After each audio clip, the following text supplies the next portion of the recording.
So I guess if there's one thing that I would like to communicate, it would be of God's faithfulness and His love, and just that He delights in us. That's kind of what I'm learning throughout my life right now, and in my walk with Christ.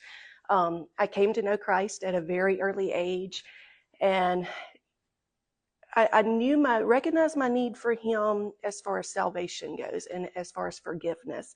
But it wasn't until I grew and matured a little bit that I learned that it's more about surrender. It's more about a relationship and just growing with Him, walking every step with Him and seeking His way in that.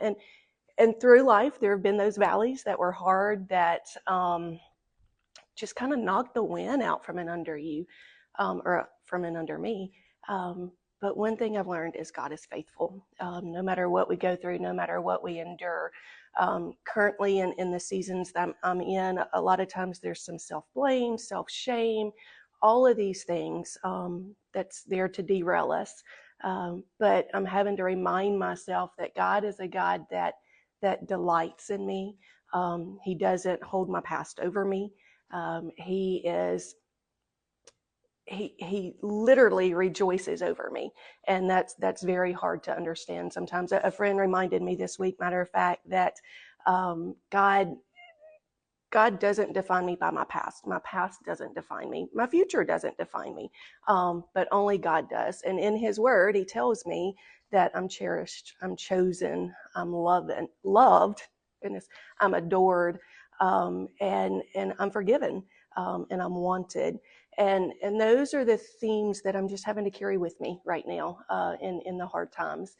But one thing I heard another teacher say, that we are all God's favorite. And so when we can keep that in our mind in those seasons, it helps. So I don't know what everybody's walking through right now, but I can promise you that God's faithful. He will give us what we need. He will give you what you need. He does delight in you. He rejoices over you.